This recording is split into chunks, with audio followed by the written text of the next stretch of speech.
में मुहैया है।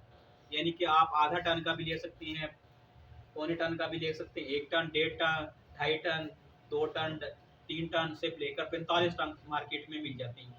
ये स्प्लिट एसी की ये है, सारे सारे जो है स्प्लिट एसी हैं। अब स्प्लिट एसी और विंडो एसी का मुआवजना यही चीज़ है कि विंडो एसी जहाँ स्प्लिट एसी जो है वो हर जगह लगा सकते हैं और विंडो एसी को हर जगह नहीं लगा सकते हैं। जिस जगह विंडो एसी नहीं लगता वहाँ स्प्लिट एसी हम लगा सकते हैं। दूसरा ये कि विंडो एसी जो है वो बिजली ज़्यादा लेता है, स्प्लिट एसी बिजली कम लेता है। विंडो एसी जो है वो शोर ज़्यादा पैदा करता है और स्प्लिट एसी जो है वो शोर कम पैदा करता है। विंडो एसी लगाने के लिए कमरे के अंदर बड़ा सा सुराख करना पड़ता है, जबकि स्प्लिट एसी को लगाने के लिए कमरे के अंदर छोटा सा सुराख करना पड़ता है, कम तोड़ फोड़ करनी पड़ती है।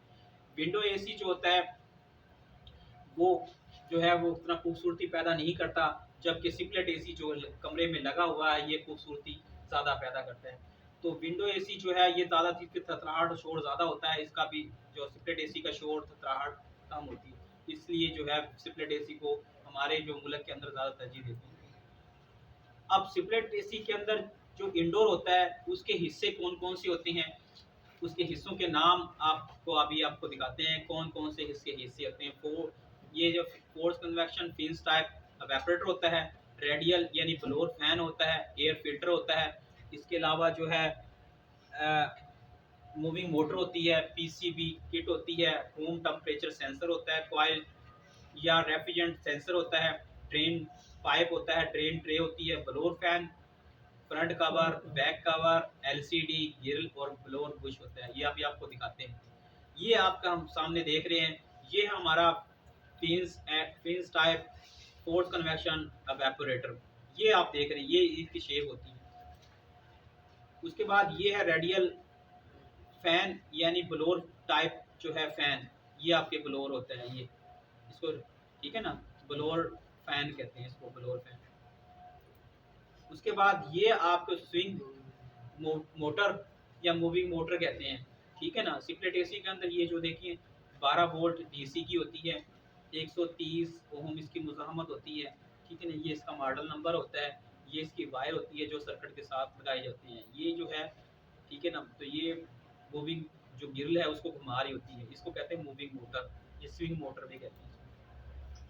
उसके बाद ये है पीसीबी किट यानी power circuit board, power circuit board. ये हमारी किट होती है, साइड पे लगी होती है, ये इसके अंदर लगी होती है, तो इसके ज़रिए सारा चीज़ कंट्रोल किया होता है। ये इसकी रिले हैं, ये इसका ट्रांसफार्मर होता है, ये कैपेसिटर होता है, ये मेन आईसी होता है, ये दूसरा आईसी होता है। ये जो पूरी किट होती है इसके अंदर कंडक्टर होते हैं, ठीक है ना, ये कंडक्टर होते हैं। ये जो सेंसर वगैरह यहाँ लगे होते हैं, ये ट्रांसफार्मर होता है, यहाँ ये रिले, ये कैपेसिटर है, फैन का कैपेसिटर होता है, ठीक है ना। ये जैम्पर होते हैं इसके अंदर, ये लगे होते हैं, इसके साथ सेंसर वगैरह, ये एलसीडी वगैरह ये लगी होती है, ये एलसीडी लगी होती है, एलसीडी पे नंबर होते हैं, लाइटें लगी होती हैं, ठीक है ना, मुख्तलिफ किस्म की लाइटें लगी होती हैं, एक रेड कलर की, ग्रीन कलर की, येलो कलर की।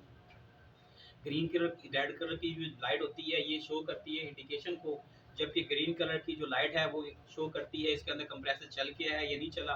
जबकि येलो कलर की जो लाइट होती है वो किसी इसके अंदर कोई फॉल्ट हो जाए, कोई भी मसला बन जाते हैं तो वो इंडिकेशन देती है, वो ब्लिंकिंग करने लगती है कि इसके अंदर ये फॉल्ट हो गया। तो ये वो जितनी मरतबा ब्लिंक करती है, 2 मरतबा 4 मरतबा, तो ये मुख्तलिफ किस्म के फॉल्ट होती हैं। ये हमारा आप देख रहे हैं सामने से, ये देखिए ये सामने देख रही है, ये आपके पास ब्लोअर फैन मोटर है, ये ब्लोअर फैन है, ये फोर्स कन्वेक्शन एवेपोरेटर है, ये पीसीबी किट है हमारी। उसके बाद ये देख रहे हैं थर्मोस्टेट स्विच के तौर पे, पहले तो ये इस्तेमाल होते था, लेकिन अब थर्मोस्टेट स्विच के तौर पे ये आप इस्तेमाल करते हैं। इसको कहते हैं रूम टेम्परेचर सेंसर, ठीक है ना, रूम टेम्परेचर सेंसर। ये देखिए ये ब्लैक कलर की, ये हवा की वापसी वाले रास्ते पे लगी होती है, वेपरेटर के साथ नहीं लगी होती। अगर वेपरेटर के साथ लगा दे तो ये जल्दी ऑटोमेटिक कर जाता है, ठीक है ना। तो ये जो है रूम के टेम्परेचर को महसूस करती है, ये यहाँ से ये महसूस करती है, और महसूस करने के बाद जो है जो उसको अगर जितने नंबरों पे रखा होता है उतने नंबरों पे जब पहुँचता है तो उतना टेम्परेचर पहुँचता है तो ये ऑटोमेटिक कर जाता है। जब बढ़ने लगता है तो ये सेंस करके जो है वो आईसी को कहती है, आईसी को से ये जो है दोबारा इसका आउट जो है कट इन हो जाता है टेम्परेचर, जब इलेक्ट्रिक करंट मिल जाते हैं और दोबारा कंप्रेसर चलता है। ये जो आप देख रहे हैं इसको कहते हैं कॉइल सेंसर।